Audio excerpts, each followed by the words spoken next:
Také první místo.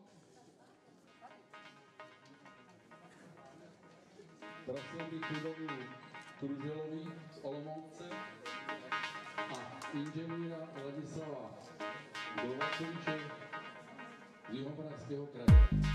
Jsou to první místa v běhu na 70 let.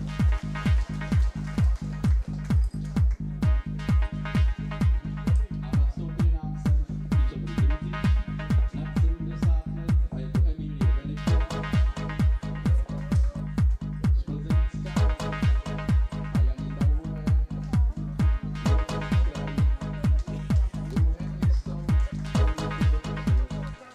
do 70 let.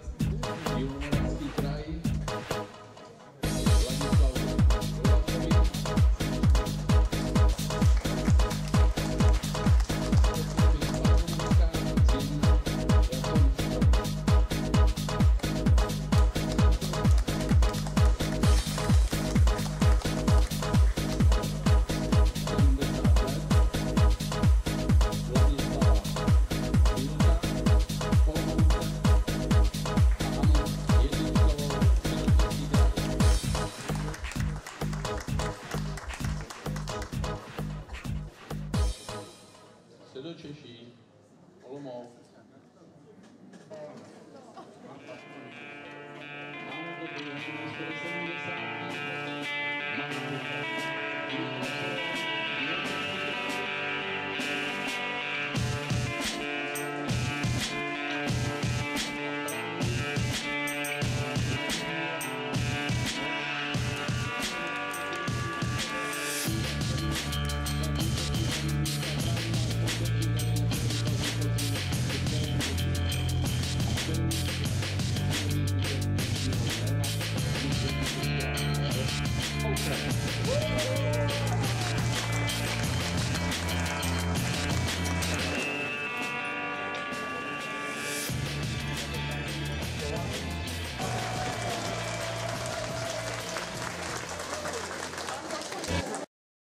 První místo o český pohár Svazu důchodců vyhrává družstvo Krajské rady seniorů Plzeňského kraje.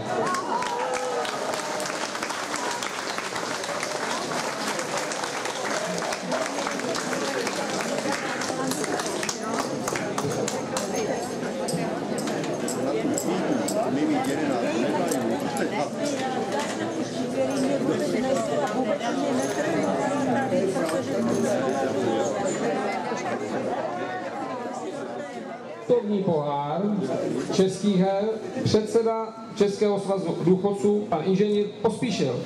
Prosím, pane inženýr. Kapitán.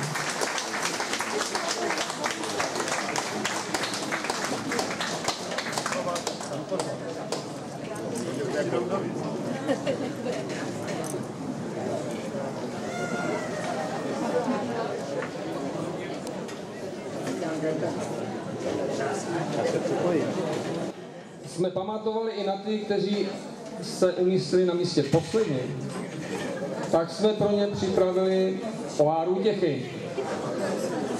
Pohár útěchy vyhrává družstvo Svazu důchodců České republiky Středočeského kraje. Žádám družstvo, aby nastoupilo převzetí poháru. Pohár předá pan Petr Kolman z ČSSD, předseda celostátního výboru.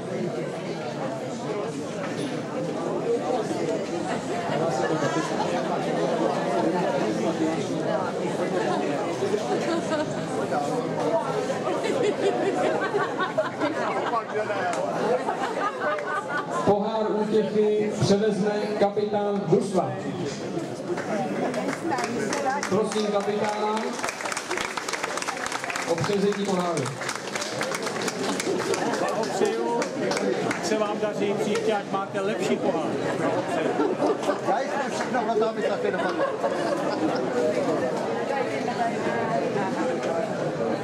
Prosím pohár o družstvo, které dostalo pohár cenu útěchy.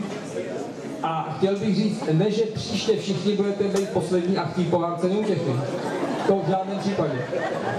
Děkuji vám.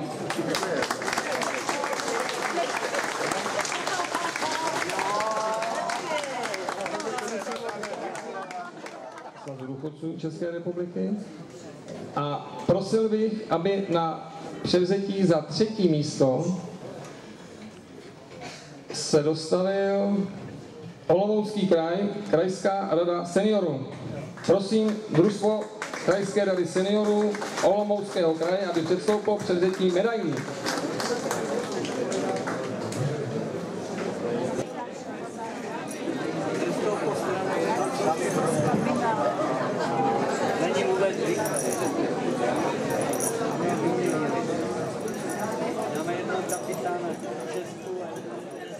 Děkuju za převzetí medailí a děkuju a blahopřeji družstvu Olomouckého kraje za 3. místo v mezinárodním soutěži.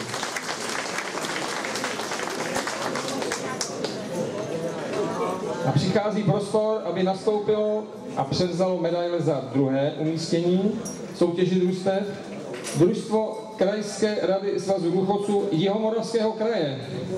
Prosím, družstvo, nastupte.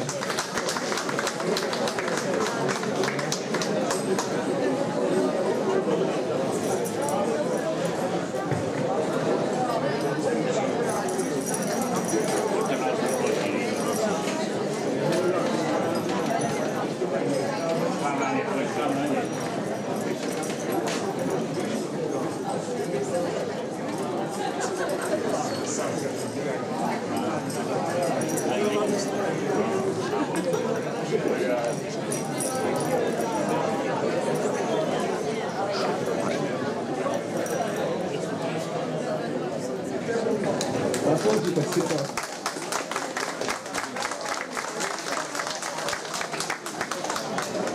Takže děkuju a příští rok na viděnou. No, nachází prostor, aby jsme vyhlásili první místo. A první místo mezinárodní soutěži a vítěz putovního poháru, který předseda krajské organizace jednotky důchodců na Slovensku, obdrží družstvo Krajské rady seniorů Plzeňského kraje. Abyste neuvěřitelně úspěšní. Za velkou přát, tak ať to opravdu vydrží co nejdéle tahle ta kondice a užíváte si to. Moc vám gratuluju. Další medailička. Velikánská gratulace. Úspěch.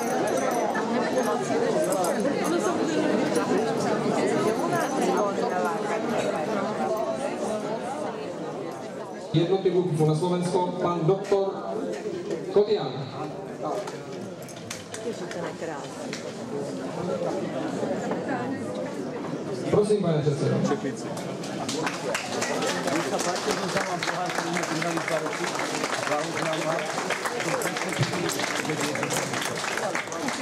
Vítam do medzinárodného poháru, aby som im poprial veľa šťastia a zdravia, športového ducha, aby ich držal ďalej a som presvedčený, že na ďalších československých športových hrách sa dostane niektorému zo slovenských družstiev, dúfam, že ich bude viac ako dvoje.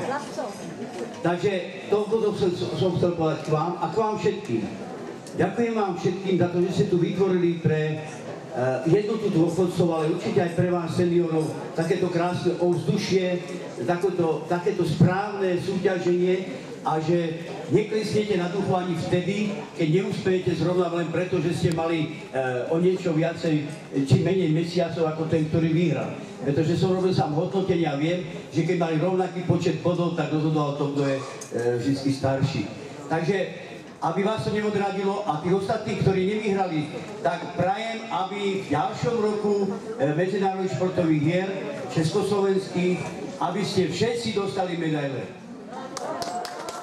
Bývá nám poslední věc. Ta věková hranice vás sportovců byla různorodá, ale máme tady skutečně nejstarší sportovce, kteří se zúčastnili aktivně všech disciplín našeho desetiboje. Já bych požádal, aby předstoupila paní Alena Šveháková. Já si dovolím, i když to je žena, říct, že to je 34. ročník a že to je žena, která je nabitá energií.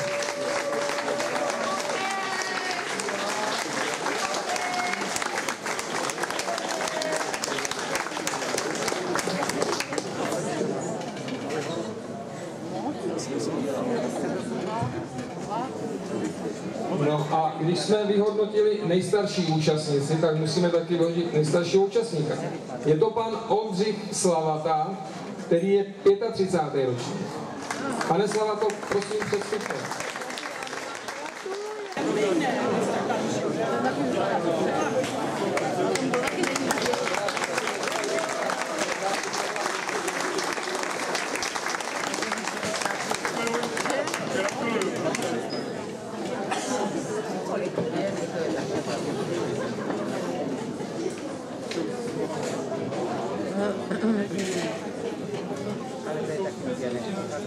Doprovoďme nejstarší účastníky pořádným potleskem.